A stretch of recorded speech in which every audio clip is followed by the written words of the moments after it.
Muy buenas tardes, queridos miembros de la familia Felsosen. Reciban un cordial saludo desde el Comité Permanente de Educación Médica y sean bienvenidos a este nuevo ciclo de videoconferencias sobre medicina legal. En la tarde de hoy estaremos abordando el tema de consentimiento informado con el doctor Juan Daniel Acosta.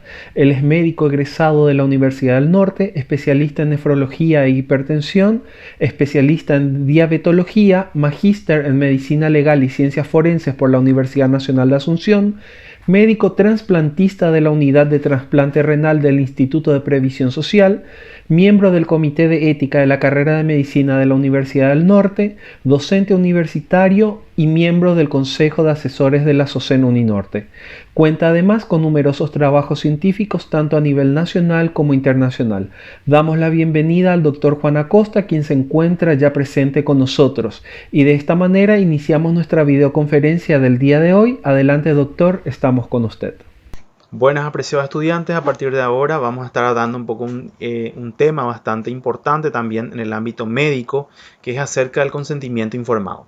Primeramente vamos a definir en medicina el consentimiento informado es el procedimiento médico formal, es una exigencia ética, es un derecho reconocido prácticamente por todas las legislaciones de los países. ¿Y cuál es el objetivo? Y es respetar justamente esa autonomía, ese derecho que tiene el paciente, ¿verdad?, a elegir acerca del tratamiento. Entonces es un proceso donde respetamos la autonomía del paciente. Es la autorización, ¿verdad?, que hace una persona con plenas facultades físicas y mentales para que ya sea él o los profesionales de la salud puedan realizar un procedimiento diagnóstico, por ejemplo, o un terapéutico, luego de haber comprendido, por supuesto, la información que le hemos proporcionado. Entonces, el consentimiento informado de un enfermo viene a ser la aceptación autónoma de una intervención médica o la elección entre cursos alternativos posibles. Es la aceptación entonces de esa intervención médica por el paciente en forma libre, voluntaria, consciente, por supuesto que después de que el médico le ha informado de la naturaleza de la intervención con los riesgos y beneficios respectivos. Y cuando hablamos de ese manejo de la información médica, tenemos dos disyuntivas. ¿Qué se debe informar y quién es el que realmente debe de informar? Antes de responder esas preguntas, primeramente vamos a hablar acerca de lo que dio pie o lo que motivó prácticamente para el consentimiento informado. Y hablamos de normas éticas sobre experimentación en seres humanos, que fue lo que dio pie en el siglo XX, ¿verdad?, acerca de esta situación bastante complicada para la época, ¿verdad?, acerca de los experimentos mayormente que se llevaban a cabo con los seres humanos. Entonces el primer código que reguló entonces la investigación en seres humanos fue el Código Nuremberg, publicado el 20 de agosto de 1947, ¿verdad?, en relación con el proceso que se estableció contra criminales de guerra nazis. El texto tiene el mérito de ser el documento, ¿verdad?, que planteó explícitamente la obligación de solicitar el consentimiento informado, que va hablando de la expresión de la autonomía del paciente. Se da comienzo entonces formal a la ética, ¿verdad?, de la investigación en los seres humanos. Luego, en 1964, la Asamblea Médica Mundial en Finlandia adopta ahora la Declaración del Helsinki, la cual fue revisada entonces en el año 1975, posteriormente en 1983, 1989, en 1996 y en el año 2000 en Escocia, ¿verdad?, para nuevamente evaluar los delineamientos que hacen entonces al consentimiento informado en lo que respecta, ¿verdad?, a la investigación. En el año 74, a partir del caso de Tuskegee, ¿verdad?, en Alabama, el Congreso entonces de los Estados Unidos integró la Comisión Nacional Norteamericana para la protección de los sujetos en la investigación biomédica y de la conducta, ¿verdad?, para que revisara entonces los principios éticos que deben estar presentes en toda investigación en la que participan seres humanos. En el año 1978, entonces, esta comisión emitió un documento, ¿verdad?, que se conoce como el Informe Belmont, conocido entonces como los principios de bioética, considerados por algunos bioeticistas como mínimos morales, ¿verdad?, que pueden ser exigidos universalmente. Ese informe de Belmont en el año 1978 establece entonces el respeto a las personas, el principio de beneficencia y el de justicia en las investigaciones de seres humanos. Sus aplicaciones prácticas son entonces el consentimiento informado, el balance entre los beneficios, los riesgos, la selección equitativa de los sujetos en los campos de experimentación. Y sacamos de esto, ¿qué punto? El respeto por las personas, que nos habla del principio de verdad de la autonomía, la búsqueda, por supuesto, del bien, que son los principios de beneficencia y no maleficencia, y por ende la justicia. Con respecto al respeto de las personas, debe incluir entonces el respeto a la autonomía de las personas, la protección de las personas vulnerables. El principio de autonomía se fundamenta en la capacidad del sujeto de darse a sí mismo su actuar como persona, entonces para determinar su propia norma. Por eso es que la función del consentimiento informado serían entonces promover la autonomía de los individuos, fomentar la racionalidad de la toma de decisiones médicas, proteger a los enfermos y a los sujetos de experimentación, evitar el fraude y la coacción, alentar a la autoevaluación, autoexamen de los profesionales de la salud, disminuir recelos, aliviar temores, introducir en la medicina una mentalidad más probabilística con mayor capacidad de hacer frente a la incertidumbre. En suma, defiende por supuesto al paciente, al profesional y a la institución. Cuando hablamos de la búsqueda del bien, da origen a normas que buscan entonces que los riesgos sean razonables frente a los beneficios previstos, que el diseño de la investigación sea acertado, que los investigadores sean competentes. Es la obligación ética entonces de lograr los máximos beneficios y reducir al mínimo el daño y la equivocación. Cuando hablamos de la beneficencia y la no maleficencia, deben condenarse todo acto en que infrinja daño en forma deliberada a las personas. Debe cumplirse el principio de la proporcionalidad entre el bien buscado y el medio empleado. La no maleficencia obliga a todos de modo primario y es anterior a cualquier tipo de información o consentimiento. Con respecto al consentimiento y a la competencia, siempre debe obtenerse el consentimiento informado en la investigación clínica. La determinación de incompetencia y el nombramiento de un tutor legal deben ser externos al protocolo de investigación. Los niños, gerontes, deficientes mentales deben ser incluidos dentro de los grupos vulnerables. Y el principio de la justicia que reza es la obligación ética de dar a cada cual lo que le corresponde, según su necesidad.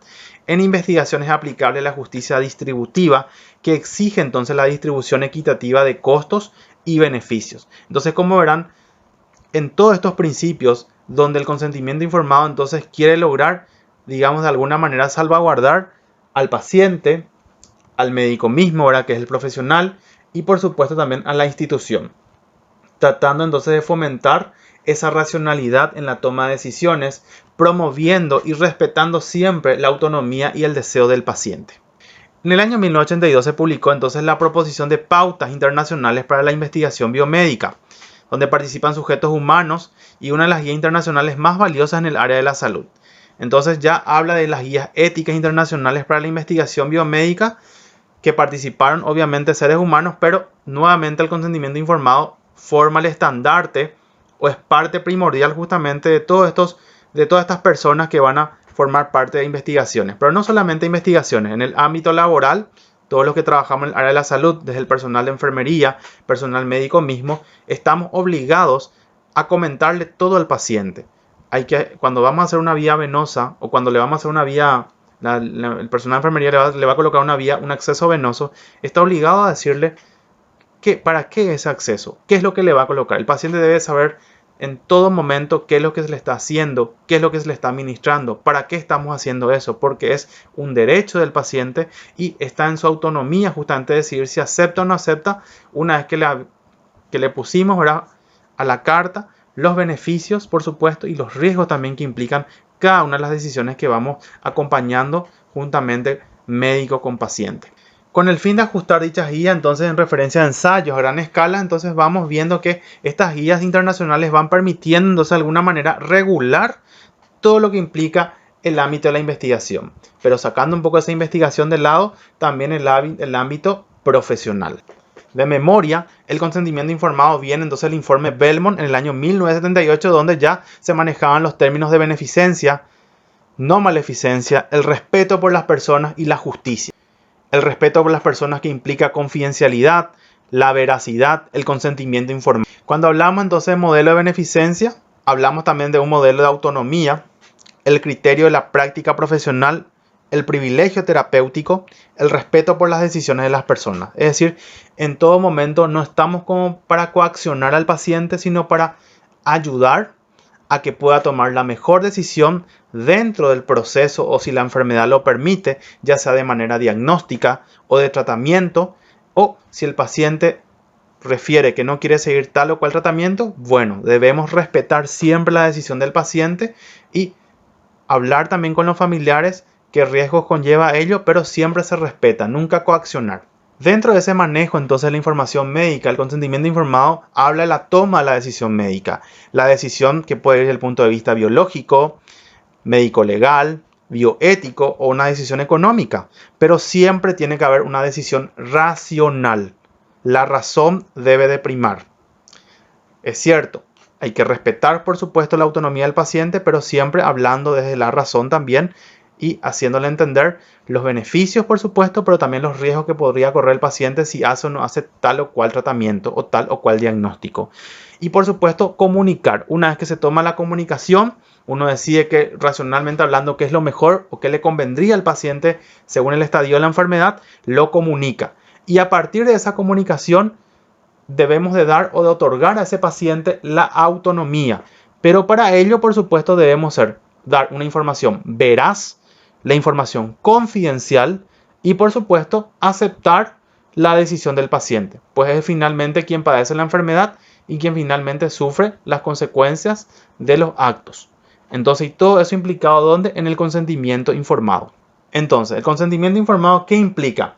Implica justamente que los médicos no tienen la obligación de realizar intervenciones dañinas para el enfermo que sean médicamente inútiles y tampoco tienen que informar acerca de las mismas. ¿Por qué? Porque nuestra función, nuestra labor médica no va para eso o no va con eso. Siempre existen normas de buena práctica médica donde se imponen por supuesto restricciones y es importante siempre tener ese elemento del consentimiento informado, ¿verdad? ¿Y cuál es el elemento? Disponer de la información suficiente, comprender esa información adecuadamente, encontrarse libre para decidir de acuerdo a sus propios valores y ser capaz de tomar una decisión en cuestión. Entonces, la decisión, el médico es quien va a barajarle todas las posibilidades disponibles para cada patología en particular.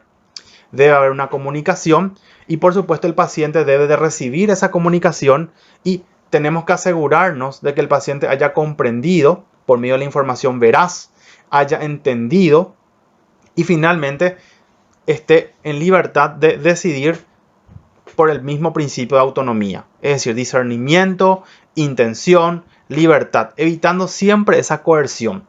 Por eso siempre hay que dar una información suficiente, que es una información necesaria, ¿verdad? Para el consentimiento informado, entonces, para que nos pueda ayudar justamente a tomar una decisión en cuestión.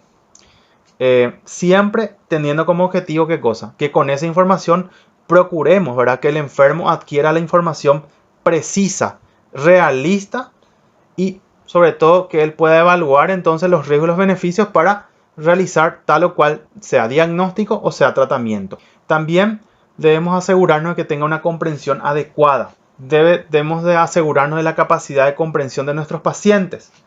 Por ejemplo, si el paciente habla en nuestra lengua, que tenemos dos idiomas oficiales, el español y el guaraní, y solamente se comunica en guaraní, pues debemos de tratar de hablar o comunicarnos en guaraní siempre en el idioma en que el paciente va a comprender mejor. Porque muchas veces queremos hablar en español y el paciente dice sí, sí, sí, y a veces no entendió absolutamente nada porque él habla mejor el guaraní. Entonces a veces debemos de preguntarle a nuestros pacientes, sobre todo en nuestro país donde tenemos dos lenguas oficiales, con qué lengua se identifica mejor o con qué lengua se siente más cómodo para entablar la conversación. Ahí podemos hablar entonces de una comprensión adecuada. Primeramente, después vamos evaluando, ¿verdad?, la capacidad que tiene de discernir lo bueno de lo malo. Muchas veces entonces tenemos esas dificultades de comprensión objetiva, ¿verdad? Y debemos de evaluar técnicas o traerle a algún familiar que pueda entender un poco mejor, ¿verdad? Y explicarle al familiar y este le pueda explicar a su vez al paciente cuando haya problemas de discernimiento o de comprensión. Pero siempre hay que respetar esa libertad para decidir. Necesariamente no tenemos que coercionar absolutamente nada.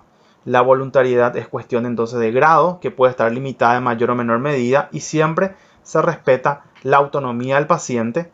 A veces es muy difícil porque el paciente elige algo que no conviene, pero hay que tratar de respetar igual por más que nosotros estemos en desacuerdo con tal decisión. La persuasión. El paciente es sometido a un procedimiento sin darle la oportunidad de que efectúe ningún tipo de elección. Entonces la persuasión es el uso de argumentos razonables con la intención, ¿verdad?, de inducir en otra persona la aceptación de una determinada opción. Entonces no pretende anular la autonomía del paciente. es éticamente aceptable siempre que la argumentación sea leal y por supuesto no esté sesgada por intereses ajenos al paciente. Es decir, si hay algún tipo de tratamiento que puede brindar el sanatorio o que puede brindar la institución, pues en ese momento podemos persuadirle al paciente si sabemos que ese tratamiento va a hacer que el paciente tenga una mejor calidad de vida, sacando de lado lo monetario, sacando de lado, por supuesto, lo poco ético que muchas veces vemos a diario también en el ejercicio. Entonces hablamos de un análisis del retroceso y los elementos, las condiciones preexistentes, la competencia que les decía, para entender y decidir, mi paciente o esa persona que está enfrente a mí entiende, comprende perfectamente lo que les dije, entiende el español, entiende el guaraní. Tengo que bajarme a otro nivel en cuanto al lenguaje para que me pueda entender mejor. Entonces, todas son esas situaciones que tenemos que ir rezando a la hora de evaluar justamente todas estas alternativas, ¿no es cierto? La voluntariedad al decidir, es decir, que sea algo voluntario, no que yo le esté persuadiendo porque voy a ganar algo económico, etcétera. Porque ahí ya nos estamos alejando prácticamente de lo ético. Elementos informativos, siempre una buena comunicación. A veces es buena también realizar una especie de ofertarle algunos materiales, es decir, mostrarle algunos materiales, mostrarle algunos estudios, porque muchas veces no creen nuestros pacientes en el tratamiento y con algunos estudios que han salido victoriosos de acuerdo a la patología que tengan, entonces a lo mejor podemos convencerle un poquitito más acerca de lo que está bien desde el punto de vista ahora de la medicina. Recomendación de un plan diagnóstico terapéutico también en ciertas patologías, por ejemplo oncológicas, donde es bastante importante el día a día. Entonces a veces recomendamos un poco cierto tipo de tratamiento y el paciente es un poco renuente. Entonces siempre hay que buscar esa alternativa y tratar de ganar también esa relación médico-paciente. Comprensión sobre todo de ambas partes. Hay que saber comprender muchas veces por qué el paciente tiene esa actitud. También vamos a encontrar muchos pacientes con mucha negación de la patología que está pasando o que está padeciendo en ese momento. Entonces hay que saber escuchar también. Elemento del consentimiento, ¿cuáles son entonces? Decisión, a favor o en contra de un plan. Una vez que yo le comento al paciente cuáles son los beneficios, cuáles son los riesgos, el paciente tiene que tomar una decisión. A veces es posible tomarla en el consultorio, otras veces nos permite darle un poco más de tiempo y en una siguiente consulta ir evaluando eso, dependiendo siempre de la patología y del diagnóstico que tenga particularmente. Y la autorización o no autorización. Debe de firmar si está de acuerdo y si no está de acuerdo también debe de firmar, pero en este caso que no está de acuerdo con tal decisión. Entonces para que quede eso en la historia clínica, en el legajo del paciente, siempre respetando el principio de autonomía. Este consentimiento informado tenemos entonces tipos de información sobre riesgos: el previsible, el imprevisible, el evitable o el inevitable. Muchas veces con tal de realizar algún procedimiento en particular obviamos ciertos porcentajes de efectos colaterales o efectos secundarios, ya sea de algún procedimiento, alguna medicación en particular. Entonces todo hay que informarle al paciente. Todo, por más minúsculo que sea la aparición de un efecto colateral o de alguna complicación que pueda haber posterior al tratamiento, entonces el paciente debe de estar en conocimiento. No tenemos que ocultarle absolutamente nada, pues estaríamos entonces no respetando nuevamente su capacidad de autonomía y estaríamos violando ahora el no dar una información clara, precisa, veraz.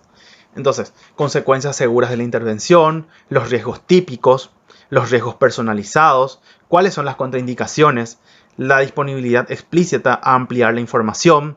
Entonces, el paciente debe de conocer todo. Para eso, entonces, usamos ¿qué cosa? Un lenguaje simple, adecuado, suficiente, comprensible y claro.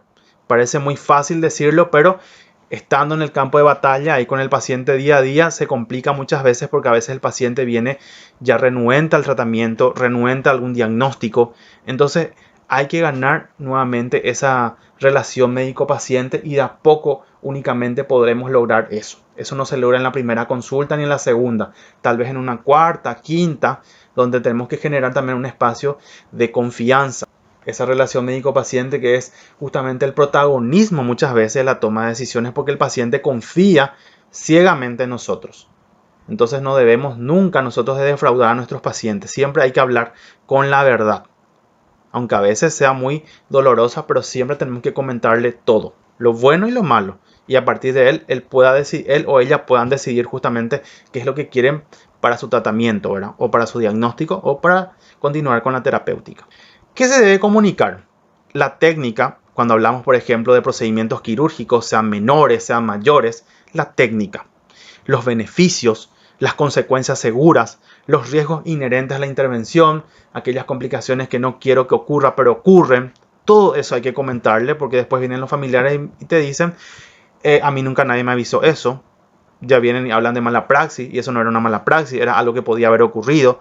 Entonces son situaciones para evitar conflictos posteriormente, ¿verdad? Y abogados de por medio.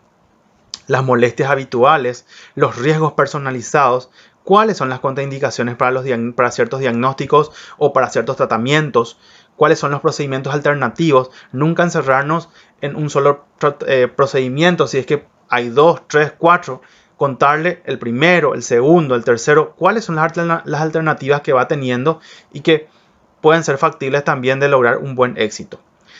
Ampliar, por supuesto, la información a pedido del paciente. Si el paciente dice, quiero saber un poco más, y bueno, busquemos en la literatura qué oferta el primer mundo con respecto a tal patología en particular.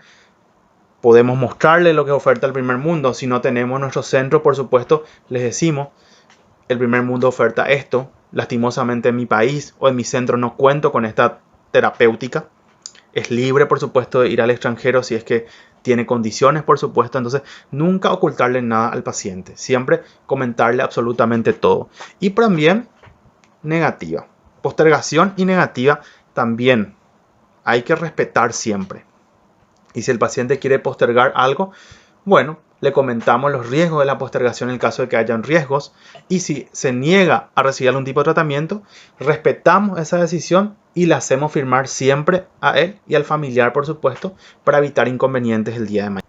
Porque debemos respetar, por supuesto, como dice el consentimiento informado, la autonomía del paciente. Esa es la palabra clave cuando hablamos entonces de consentimiento informado. La legislación nacional. En nuestro país entonces el consentimiento se encuentra asentado en la ley 836/80, el Código Sanitario, capítulo 2 de la atención médica y odontológica. En su artículo 24, ninguna persona podrá recibir atención médica u odontológica sin su expreso consentimiento y en caso de impedimento el de la persona autorizada. Se exceptúan de esta prohibición, por supuesto, lo que implica urgencias y lo que están previstas en el artículo 13. Que hay en el capítulo 13 lo que se refiere por supuesto a epidemia o catástrofe. Cuando tenemos una epidemia o catástrofe no esperamos consentimiento informado porque se supone que hay un riesgo vital. Entonces, en caso de epidemia o catástrofe, el Poder Ejecutivo está facultado a declarar entonces en estado de emergencia sanitaria la totalidad o parte afectada del territorio nacional, determinando entonces su carácter y estableciendo las medidas procedentes, pudiendo exigir acciones específicas, por supuesto extraordinarias, salvataje ya, a las instituciones públicas, privadas, así por supuesto como entonces a la población en general. La ley 1246/98 también, que habla de trasplante de órganos y tejidos anatómicos humanos, en su capítulo 4, por supuesto, que nos dice de la previa información médica a donantes y receptores. Cuando tenemos entonces pacientes que están en lista de espera para trasplante, es una obligación de lo que hacemos trasplante, porque también me dedico a hacer trasplante justamente de órganos, sobre todo el riñón, de explicarle al paciente primeramente y a los familiares en un segundo momento acerca de los riesgos y beneficios, sean donantes vivos o sean donantes cadavéricos. En el artículo 11, los profesionales a que se refiere el artículo 3 deberán informar a cada paciente, donante, receptor o a sus respectivos grupos familiares de manera suficiente y clara sobre los riesgos de la operación de la ablación y trasplante, probables secuelas físicas, psíquicas, evolución y limitaciones resultantes. Ellos están obligados a saber todo. Del cumplimiento en este requisito deberá quedar constancia, por supuesto, documentada, y es lo que aplicamos en el Instituto de Previsión Social, que es donde ejerzo la parte médica, donde documentamos en la historia clínica el consentimiento informado. Y en el supuesto que el paciente, el receptor o el donante fuese un incapaz, la información prevista en este artículo deberá ser dada además al familiar más cercano o al representante legal. Pero siempre hay que hablar verazmente, de manera clara, sencilla, por supuesto contándole los riesgos y beneficios al paciente, y si el paciente no puede decidir por sí mismo, entonces al representante legal o al familiar más cercano. También tenemos la ley 1160/97 en el capítulo 4 acerca de los hechos punibles contra la libertad y ya habla de un tratamiento médico sin consentimiento, ¿verdad? El que actuando según los conocimientos y las experiencias del arte médico proporcionar a otro un tratamiento médico sin su consentimiento será castigado con una pena de multa. La persecución penal del hecho dependerá de la instancia de la víctima. Si muriera la víctima, el derecho a instar la persecución penal pasará a los parientes. Y el hecho no será punible cuando el consentimiento no se hubiera podido obtener sin que la demora del tratamiento implicase para el afectado peligro de muerte o lesión grave. En estas circunstancias, donde hablamos ya de riesgo vital, obviamente no podemos hablar de consentimiento informado porque hay que actuar ya no más porque el paciente puede morirse. El consentimiento es válido solo cuando el afectado haya sido informado sobre el modo, la importancia y las consecuencias posibles del tratamiento que pudieran ser relevantes para la toma de decisión. No obstante, esta información podrá ser omitida cuando pudiera temerse que de ser transmitida al paciente se produciría un serio peligro para su salud o el estado anímico. O sea, hay situaciones también donde yo tengo que hacer un poco guardar recelo con respecto a lo que voy a comentar. ¿Por qué? Por el aspecto psíquico del paciente o si tiene un riesgo cardiovascular bastante importante y la probabilidad de que infarte posterior a la noticia es alta, debo de evaluar qué es lo que le voy a comentar al paciente, ¿verdad? Tratando de ser lo más claro y veraz posible dentro de todo. También tenemos hechos punibles contra la persona. Cuando hablamos de hechos punibles contra la integridad física, consentimiento, no habrá lesión en el sentido de los artículos 111 cuando hablamos de lesión o 113 cuando hablamos de lesión culposa, cuando la víctima, por supuesto, haya consentido el hecho. Entonces, el consentimiento en lo que respecta a este artículo, el que en forma fehaciente acepte la responsabilidad de la lesión que pudiera ocasionársele. Es decir, cuando autorizó, hablando mal y pronto, ¿verdad? Entonces, en este caso, no hablamos entonces de la aplicación de esta ley. Entonces, el manejo de la información médica. ¿Qué se debe informar? Todo. Se debe de informar todo. Vuelvo a repetir, desde algo diagnóstico, algo terapéutico, las complicaciones mínimas, las complicaciones máximas, riesgo de muerte, riesgo de morbilidad, etc. ¿Y quién debería decidir? Es el médico tratante, quien debe de explicar justamente al paciente acerca de todas estas variables posibles y es el paciente quien finalmente debe decidir si está de acuerdo o no está de acuerdo, aceptando, ¿verdad?, por medio del consentimiento informado, autorizando o no autorizando entonces que se lleve a cabo dicho procedimiento. ¿Cuándo informamos entonces? Cuando se trata de procedimientos electivos, que se entrega el consentimiento con anterioridad al día de la intervención. Entonces el paciente tiene potestad también de establecer una segunda consulta con otro profesional. Muchas veces nos quejamos porque el paciente no confía en mí, decimos, porque fue a consultar con otro colega de la especialidad y el otro colega tal vez le dio otro parecer porque era más conservador o porque él tuvo otra experiencia. Entonces no hay que enojarse por eso. Siempre en medicina tenemos que tener la mente abierta, la capacidad de discernir y respetar siempre. Si el paciente quiere una primera, segunda, tercera y cuarta opinión, es libre de buscar esa opinión. Es libre por el mismo hecho de su autonomía. Con respecto al manejo, entonces, siempre escuchar, no interrogar. Muchas veces estamos acostumbrados por los tiempos, ya va directo al grano. No, siempre hay que escuchar. Porque en medio de esa escucha seguramente vamos a encontrar algo que nos favorezca el consentimiento o algo que, digamos, parece que va a negarse a tal procedimiento. Entonces siempre escuchar al paciente, no interrogar. No somos policías, somos médicos y debemos de escuchar ante todo. Claro que cuando ya la historia clínica se va saliendo de las ramas o va por las ramas, mejor dicho, o de las manos, entonces ahí tratar de encaminar nuevamente, pero nunca cortarle al paciente como tal. La visión del médico, ¿por qué? Porque a partir de eso vamos a tener una visión, vamos a armar nuestra historia clínica con todo lo que nos está contando el paciente. Podemos tener la capacidad de integrar todo lo que nos está diciendo. Y la capacidad de negociar. Se habla de negociar, no imponer. Exponerle al paciente todos los riesgos y beneficios y vamos entablando un diálogo, siempre en el marco del respeto y vamos negociando. Nunca imponerle un tratamiento al paciente y más todavía si este es algo bien invasivo. ¿Por qué? Porque la primera reacción o impresión que vamos a tener es un no. Entonces debemos vencer este no cuando queremos un resultado victorioso en un paciente donde se pueden conseguir esas situaciones, ¿verdad? Y tratar siempre de negociar. no imponer. La capacidad entonces de decisión intacta, la capacidad de decisión sustancialmente deteriorada, las situaciones intermedias y las virtudes que debe respetar el médico. La compasión, debemos ser compasivos ante todo. La prudencia, escuchar siempre, nunca ir al ataque. Escuchar, porque en esa escucha muchas veces ya tenemos la respuesta que estábamos buscando. La paciencia, aunque a veces cueste un poquitito, ¿verdad? Pues ya es el paciente número 20 que viene a la consulta. Siempre ser paciente, porque por algo está viniendo a la consulta. El paciente está queriendo que la dolencia disminuya y a lo mejor esa es la terapéutica. Entonces debemos ser siempre pacientes. El respeto. Muchas veces tenemos tendencia a enojarnos, a exasperarnos cuando el paciente no acepta lo que le estamos diciendo. Hay que respetarle, hay que respetar su decisión. Tal vez sean por miles de factores. Muchas veces hoy en el siglo XXI se escudan con la pobreza.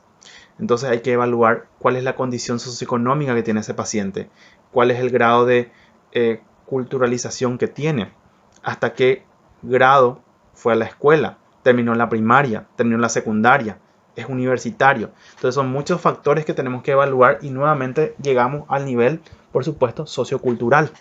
Entonces evaluar un poco parte de esa cultura o qué religión profesa, porque estamos mucho más allá de eso, pero siempre hay que respetar. El respeto ante todo, porque somos dignos y respetar la dignidad humana. Y por supuesto, ¿verdad? Solicitar el consentimiento, que es bastante importante.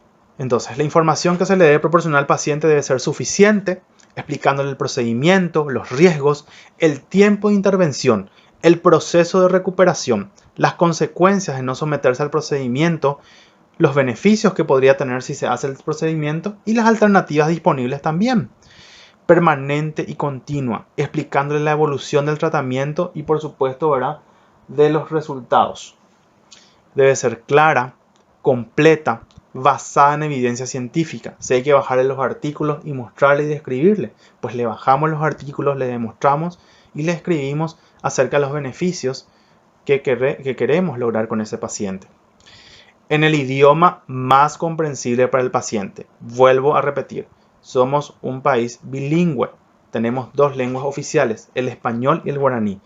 Muchas veces los pacientes, por no querer decir que no entienden el español, el español, que dicen sí, entiendo todo. Pero, ¿qué pasa? Llega la hora de la verdad y al final los familiares vienen nuevamente y dicen que le dijiste porque no entendió absolutamente nada. O entendió la mitad de lo que le dijiste y la otra mitad se imaginó nomás ya. Entonces siempre bajarnos al nivel del paciente. Eso no nos va a hacer menos personas, no nos va a hacer menos médicos. Sin embargo, va a dejarnos mucho más alto porque nos bajamos al nivel del paciente y le explicamos en el idioma que él va a entender. Porque muchas veces falta eso. Es por comprensión o falta de comprensión que vienen los problemas.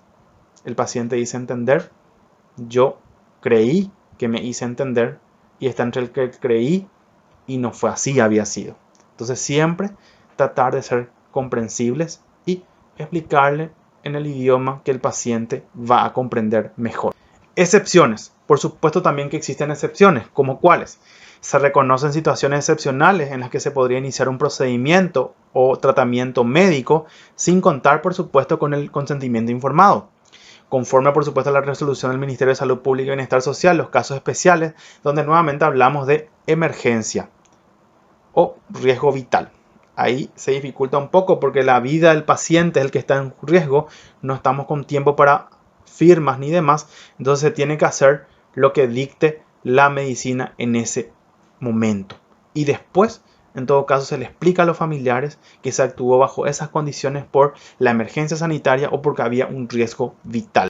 Es decir, entonces, cuando existe imposibilidad de postergar el tratamiento o procedimiento médico sin que ello conlleve, por supuesto, un daño grave o irreversible para la vida o la salud del paciente o el riesgo de una grave secuela funcional. O cuando existe imposibilidad para consultar inmediatamente a los familiares directos o los representantes legales del paciente y el médico tratante tiene certeza médica que la vida o la salud del paciente será afectada grave y adversamente al retrasar el tratamiento. Entonces, ¿quién es el más indicado para comentar el consentimiento, para estar ahí con el paciente? El médico tratante, el médico de cabecera, aquel profesional que le vio prácticamente toda la vida al paciente y donde el paciente ha depositado su confianza, no solamente con su persona, sino con la de su familia misma. Ese es el más indicado. Entonces, con este tema del consentimiento informado, quiero que les quede clara una idea que siempre se respeta la autonomía del paciente. Hay que ser pacientes, hay que ser respetuosos, hay que dar una información clara, veraz, comprensible. Siempre el paciente en todo momento debe de conocer lo que le está pasando, debe de conocer lo que queremos hacer con él, cuáles son las alternativas posibles en el caso de que no quiera un tratamiento invasivo, por ejemplo. Todo eso debe de conocer el paciente, porque a partir de eso podremos decir que sí fue un consentimiento informado y no a lo que nosotros quisimos imponer porque el tratamiento estaba de moda o porque la medicación fue un boom a nivel mundial y quiero ver cómo sale acá en Paraguay. Eso no tendría que formar parte siquiera de nuestro pensamiento si creemos que actuamos con ética en nuestro andar profesional. Muchas gracias. Queremos agradecer al Dr. Juan Acosta por la brillante disertación del día de hoy y a cada uno de ustedes por habernos acompañado. Culminamos de esta manera nuestra videoconferencia del día de hoy. Hasta una siguiente oportunidad por este canal de CEPEM Felsocen. Muchas gracias.